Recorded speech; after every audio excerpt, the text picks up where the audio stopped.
মনে রাখবো আব্বা, আমি যত কথাই আমরা বলি, হেদায়েত মূলত আল্লাহর হাতে, পরিবর্তন মূলত কার হাতে? আল্লাহর হাতে, আল্লাহর হাতে। এটা নবীজিকে আল্লাহ আগে বলে রাখছে, বন্ধু দাওয়াত দিবেন আপনি, লোক নিব আমি।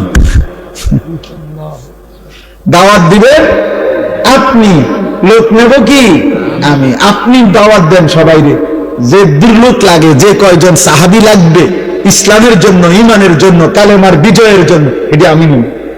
এই জন্য নবীজি আবু বকরকেও দাওয়াত দিছে, আবু জাহেলকেও দাওয়াত দিছে, ওমরকেও দাওয়াত দিছে, আবু লাহাবকেও দাওয়াত দিছে, উসমানকেও দাওয়াত দিছে, উতবাকেও দাওয়াত দিছে, আলীকেও দাওয়াত দিছে, শাইবাকেও দাওয়াত দিছে। আপনি যে কোনো হুজুর রেজি গায়েন, 8 জন মানুষের নাম বলছি আমি এখন, এই 8 জনই একই বংশের, কুরাইশ বংশের, এক এলাকার, এক মহল্লার। আল্লাহ বলছে, বন্ধু আবু বকরকে আমি নিলাম, আবু জাহেলকে নিলাম না, ওমরকে নিলাম, আবু লাহাবকে নিলাম না, ওসমানকে নিলাম, উতবাকে নিলাম না, আলীকে নিলাম, শাইবাকে নিলাম না। এদেরকে কেন নিলেন? আমার ইচ্ছা। এদেরকে কেন নিলেন না? আমার ইচ্ছা। কার ফয়সালা? তবে দাওয়াত দেন সবাই। আমরা জিম্মাদারি, এটা বলতে থাকি আমরা, কবি ইধার কবি উধার, कभी आर्श पर कभी जमीन पर, कभी उनके दर कभी दर बदर, गमे आशिकी तेरा शुक्रिया मैं कहां कहां से गुजर गया, कभी हो रास्तों में तन्हा कभी हो गुरूद सहरा, मैं जुनू का हम सफर हो मेरा कोई घर नहीं है। আল্লাহর দিকে যে ডাকে তার কোনো ঘর হয় না, উম্মতের দুয়ারই তার ঘর, তার কোন হিসাব কিতাব নাই। হ্যাঁ, এজন্য ভাইয়া পরিবর্তন তো আল্লাহ করবে, হেদায়েত তো আল্লাহ দিবে, আল্লাহ দিবে। ফাইন্নাল্লাহ ইউদিল্লু মান ইয়াশা ওয়া ইয়াহদি মান ইয়াশা ওয়া লা তাযহাব নাফসাকা আলাইহিম হাসারাত। নবীজিকে আল্লাহ বলছে, বন্ধু শুনেন, সাফ সাফ কথা, পথভ্রষ্ট যারা হবে আমার ইচ্ছায়, হেদায়েত যারা পাবে আমার ইচ্ছায়, আপনি নির্দিষ্ট একজন কারো জন্য আফসোস করতে করতে জীবন শেষ করে দিবেন না, আপনি মেহনত করতে থাকবেন। শুনুন, আপনি কি করতে থাকবেন? এই জন্য আবু তালেবকে নবী এত চেষ্টা করছেন, ফালাম ইয়াজাল রাসূলুল্লাহ ইয়ারিজুহা আলাইহি ওয়া ইউঈদুহু তিলকাল মাকালা। নবীজির ইন্তেকালে, বুখারীর riwayat, নবীজির ইন্তেকালের সময় নবীজি তার চাচা আবু তালেবকে বলতেছিলেন, কুল লা ইলাহা ইল্লাল্লাহ কালিমাতান আশহাদু লাকা বিহা ইনদাল্লাহ। চাচা একবার বলেন লা ইলাহা ইল্লাল্লাহ, আমি ভাতিজা মুহাম্মদ আমার আল্লাহর সামনে আখিরাতে আপনার জন্য সাক্ষী দেব। নবীর এই পাশে, আরে আবু তালেবের এই পাশে তখন উমাইয়া ইবনে খালফ আর আবু জাহেল, এই দুই বেঈমান বসা ছিল। এরা সমবয়সী। এই আবু তালেবের উমাইয়া বলতেছিল, আতারগাবু আন মিল্লাতে আব্দুল মুত্তালিব। এই আবু তালেব দোস্ত, তুই বুঝি তোর বাবা আব্দুল মুত্তালিবের ধর্ম ছেড়ে দিবি? তুই বুঝি মূর্তি পূজা ছেড়ে দিবি এই মৃত্যুর মুহূর্তে? তো হাদিসে লিখছে, আল্লাহ নবী বলেন লা ইলাহা ইল্লাল্লাহ বলেন না চাচা। উমাইয়া বলতেছে, আব্দুল মুত্তালিবের দিন কেমনে ছেড়ে দিবি? এই ঠেলাঠেলির মধ্যে হাত্তা মাতা ওয়ালাম ইয়াকুল লা ইলাহা ইল্লাল্লাহ। আবু তালেবের মৃত্যু হয়ে গেল, কিন্তু সে লা ইলাহা ইল্লাল্লাহ বলে নাই।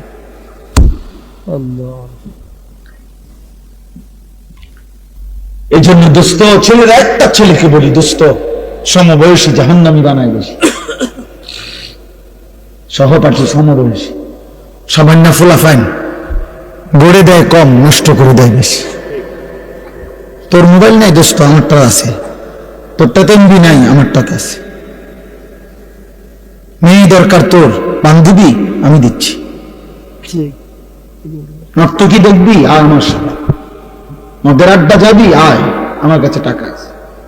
জুয়ার আড্ডায় যাবি, টাকা লাগবে, আয় আমার সাথে জুয়া খেল। সমবয়সী জাহান্নামী বানায় বেশি। মুরব্বী, অভিভাবক আল্লাহর পথ দেখায় বেশি। হ্যাঁ, নবী সাল্লাল্লাহু আলাইহি ওয়াসাল্লাম এই হাদিসের riwayaতের মধ্যে আছে, নবীজি তখন বললেন, ইয়া আম লা আস্তাগফিরান্না লাকা মা লাম উনহা আনকা। চাচা, তবুও আমি আল্লাহর কাছে আপনার জন্য ক্ষমা প্রার্থনা করব যতক্ষণ না আল্লাহ আমাকে নিষেধ না করে। এবার নবী হাত তুলছেন, আল্লাহ আমার চাচা তো কালেমা ছাড়া মরে গেল, কিন্তু আমি চাচারে যে বলতে পারছি না, আপনি তারে মাফ করে দেন না। তখন আল্লাহ কোরআনের সূরা তাওবার আয়াত নাযিল করে আল্লাহ নিষেধ করছে, মা কানা লিন নাবিয়্যি ওয়াল্লাযীনা আমানু আন ইস্তাগফিরু লিল মুশরিকিন ওয়ালাউ কানু উলি কুরবা মিন বাদি মা তাবায়্যানা লাহুম আন্নাহুম মিন আসহাবিল জাহিম। কোন নবী এবং ঈমানদারের জন্য আমি আল্লাহর পক্ষ থেকে অনুমতি নাই কোন মুশরিক বেঈমান চাই সর্বোচ্চ নিকটতম আত্মীয় হোক, তার জন্য আমার কাছে ক্ষমা প্রার্থনা করার অনুমতি নাই। আপনি নামান হাত। আর আপনি বুঝছেন না, কথাটা বুঝছেন না। উনি কার হাত নামাইতে কেন দিচ্ছেন? উনি কে জানেন? আর উনি আল্লাহর কি জানেন? আপনি উনার চাইতে আল্লাহর কলজার টুকরা আর কেডা? উনারে বলছে হাত নামান, হাত নামান। কাকে ফিরাই দিছে আল্লাহ? বন্ধুকে, মাহবুবকে, হাবিব। নামান হাত। এরপরে আর কে? এরপরে কি হতে পারে? খামখেয়ালি ভাবছেন বিষয়টা? খুদ রাসূলের হাত নামাই দিছে আল্লাহ। আরে নামান বন্ধু, হাত নামান। এমন বেঈমানের জন্য হোক চাচা হোক বাবা, হাত নামান।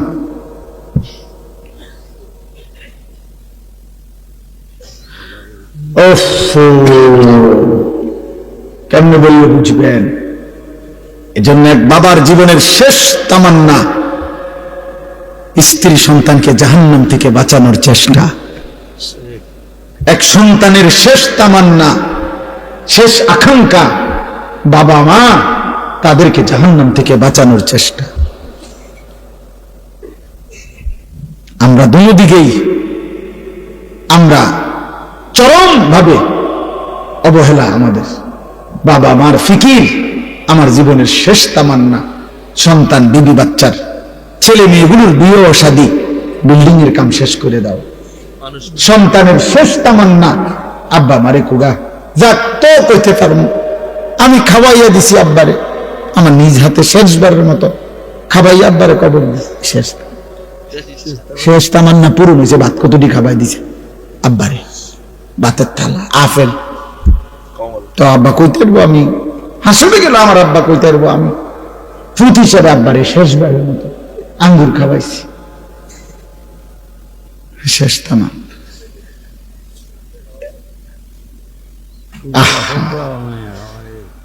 এই খাওয়াইও নাই। আচ্ছা ধরে নিলাম একজন ইমানদার বাবার বুঝি শেষ তামান্না ছেলে মেয়ের বাড়ি ঘর। একজন ছেলের বুঝি শেষ তামান্না বাবা মায়ের আফল মালটা বুঝি আখিরাত, জাহান্নাম থেকে বাঁচানোর চেষ্টা। কোরআনুল কারীম আছে ইব্রাহিম আলাইহিস সালাম ওনার আব্বা আজরকে বলছে জাহান্নাম থেকে বাঁচানোর জন্য। যখন ওনার আব্বাকে উনি ডাক দিছে তখন চারটা বাক্য বলছে, চার বাক্যে চারবার বলছে ইয়া আবাতি, ইয়া আবাতি, হে আমার প্রিয় আব্বা, হে আমার প্রিয় আব্বা, হে আমার প্রিয় আব্বা, হে আমার প্রিয় আব্বা। ইয়া আবাতি লিমা তা'বুদু মা লা ইয়াসমাউ ওয়া লা ইউবসিরু ওয়া লা ইউগনি আনকা শাইআ। ইয়া আবাতি ইন্নী ক্বাদ জাআনি মিনাল ইলমি মা লাম ইয়াতিকা আহদিকা সিরাতান সাবিয়্যা। ইয়া আবাতি লা তা'বুদিশ শাইতান ইন্নাশ শাইতানা কানা লির-রাহমানি আসিয়্যা।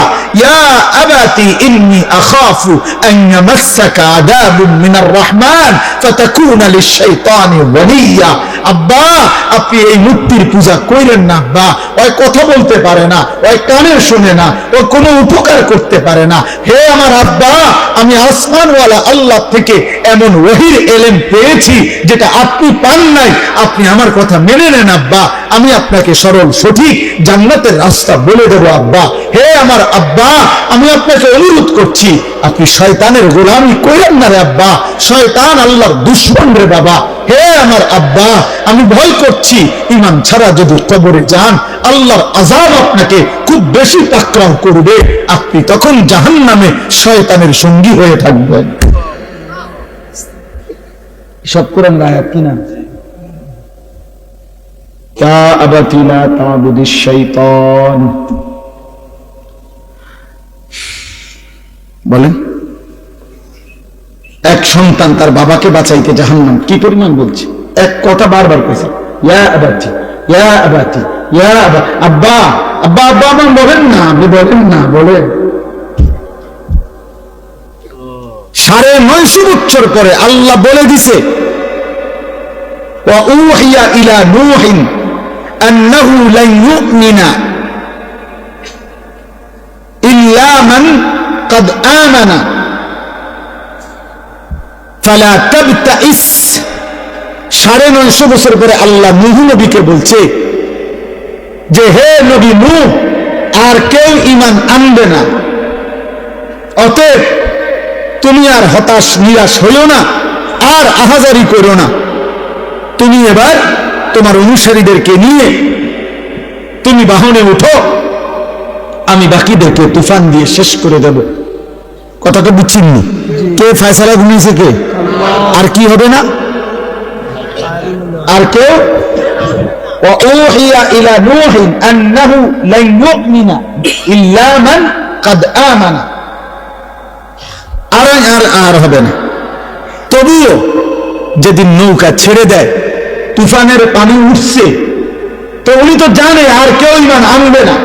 খোদার কসম, কোরআনে লিখছে, কোরআনে আল্লাহ বলছে, তবুও তিনি উনার সন্তান, এক বাবা তার সন্তান কেনানকে ওই সময় আবার বলছে, ইয়া বুনাইয়ার কাম্মানা ওয়ালা তাকুম মা'আল কাফিরিন। বাপ, আমি জানি রে বাপ, আল্লাহর আযাব তুফান শুরু হয়ে গেছে। আমার আল্লাহ তো ওহী নাজিল করে ফেলেছে বাপ, আর কাউকে ঈমান দিবে না মালিক তো শুনায় দিছে রে বাপ। কিন্তু হে আমার ছেলে, আমি বাপ হয়ে আমি তো এখনো মানতে পারছি না আমার সন্তান কেমনে জাহান্নামের আগুনে জ্বলবি। এজন্য আয় না বাপ, শেষবারের মতো বলছি, ইয়া বুনাইয়ার কাম্মানা, হে আমার প্রিয় সন্তান, আমাদের সাথে উঠে পড়ো। ওয়ালা তাকুম মা'আল কাফিরিন, আর এক সেকেন্ডের জন্য কাফের বেঈমান নাফরমানদের সঙ্গে থেকো না। কোরআনুল কারীমের মধ্যে আছে, ওয়াহালা বাইনাহুমাল মাউজু ফাকানা মিনাল মুগরাকিন। কিছুক্ষণ পরে ঢেউ এসে নূহ আলাইহিস সালামের ছেলে বেঈমানকে একটা ধাক্কা দিছে। এবার নূহ আলাইহিস সালামের ছেলে ডুবে যাচ্ছে। যখন একদম ডুবে যাচ্ছে, নূহ আলাইহিস সালামের হাত ছাড়া হয়ে গেছে। এবার আর ছেলে কোনো কথা শুনতে পাচ্ছে না। এবারে নূহ নবী তবুও হতাশ না হয়ে জাহান্নামের আগুন থেকে ছেলেকে বাঁচাবার জন্য, বাবার একটাই ফিকির, আমার ছেলেকে কেমনে বাঁচানো যায় জাহান্নাম থেকে। তো এবার আসমানের দিকে দুই হাত তুলে আল্লাহকে বলছে, রব্বি ইন্না বিনি মিন আহলি। আল্লাহ, ডুবে যাচ্ছে যেটা, এটা আমার ছেলে, আমার বংশধর, আমার রক্ত। আমি বাপ হয়ে চোখের সামনে, ইন্নী আইযুকা আন তাকুনা মিনাল জাহিলিন। আল্লাহ বললেন, নূহ, যেই বিষয়ে তোমার পূর্ণ জ্ঞান নাই, তোমাকে না আমি বলেছি আমি ঈমান দেব না, তবুও তুমি চাইলা কেন, হাত উঠাইলা কেন, হাত নামাও। বড় শক্ত কথা বলে ফেলছে আল্লাহ নূহ নবীকে। আল্লাহ বললেন, নূহ নবী, তুমি তো আমার নবী, নবী হয়ে এত বড় ভুল করছো কেন? বেঈমানের জন্য হাত উঠাচ্ছ কেন? আমার ওহীর পরে আবার চাচ্ছ কেন? জাহান্নামের আগুন থেকে ছেলেকে বাঁচাইতে চাচ্ছ কেন? আমি তোমাদের ইন্নী আইযুকা আন তাকুনা মিনাল জাহিলিন, আমি তোমাকে ভুল করা থেকে সতর্ক করছি, এমন ভুল নবী হয়ে তুমি করতে পারো না। এরপরে নূহ নবী হাত ফেলে দিছে। হাত ফেলে দিয়ে এবার বলছে, আমার এটা ঠিক হয় নাই, আল্লাহ না আমারে ওহী জানাইলো, আর ইমান দিবে না। আমি কেন চাইলাম সন্তানের ভালোবাসায়, এক বাবার ফিকির এটা, খোদার কসম আব্বা বিল্ডিং এর ছাদ ঢালাই না, জাহান্নামের আগুন থেকে বাঁচানোর চেষ্টা। আপনারা ওই বাপ আলাদা ঘুমান, ছেলেদেরকে আলাদা ঘুমান, আপনারা আলাদা হন। আপনারা বাবা মায়ের মুসলমান পরিবারের সম্পর্ক তো ছিল এটা, বাবার জীবনের শেষ চেষ্টা হবে ছেলেকে নামাজি বানানো। আপনারা কেন ছেড়ে দিলেন এটা? কেন ছেড়ে দিলেন? কোরআনুল কারীমে আছে নূহ নবী তখন হাত ফেলে দিয়ে এবার আল্লাহর কাছে মাফ চাইছে, আল্লাহ আমি খেয়াল করতে পারি নাই, আমি সন্তানের ভালোবাসায় বাপ হিসাবে জাহান্নামের আগুন থেকে সন্তানকে বাঁচাবার জন্য অস্থির হয়ে গেছিলাম, আপনি আমারে মাফ করে দেন। ওয়া ইল্লা তাগফিরলি ওয়া তারহামনি আকুম মিনাল খাসিরিন, আপনি যদি আমারে মাফ না করে দেন, দয়া না করেন, আমি নবী হয়েও ক্ষতিগ্রস্তদের অন্তর্ভুক্ত হব।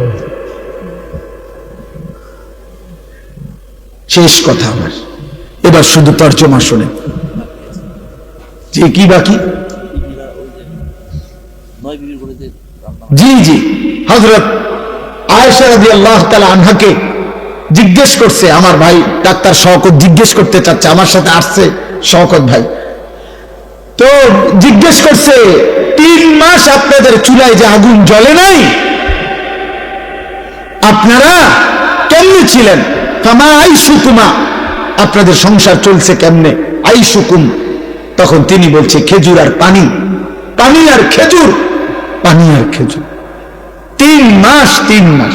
তো আল্লাহ নবী সাল্লাল্লাহু আলাইহি সাল্লামের এই কথাটা আমি গুরুত্বপূর্ণ যে ওলামায়ে কেরাম এটার একটা হিকমত বলছে যে নবীর ঘরে 3 মাস আগুন জ্বলে নাই, রান্না করা কোনো খাবার পান নাই, ক্ষুধার কষ্টে তিনি পেটে পাথর বাঁধছেন 14 দিন।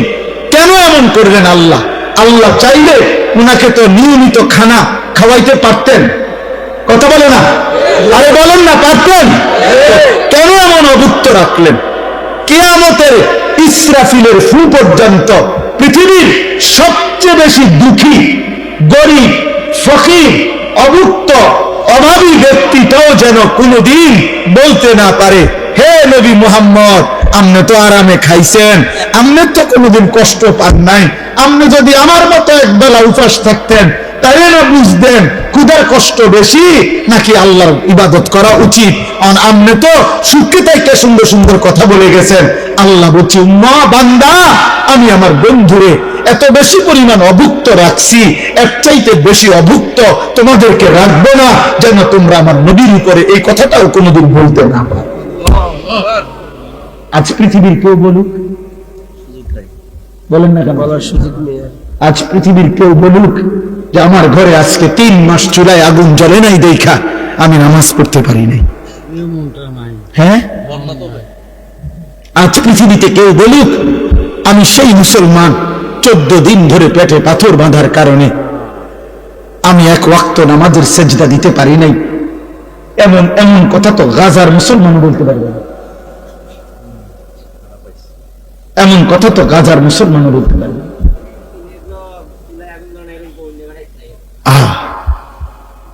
বলেন চাচা, বুঝছেন হিসাবটা? মাশাআল্লাহ, শওকত ভাই গুরুত্বপূর্ণ কথা মনে করাই দিছে।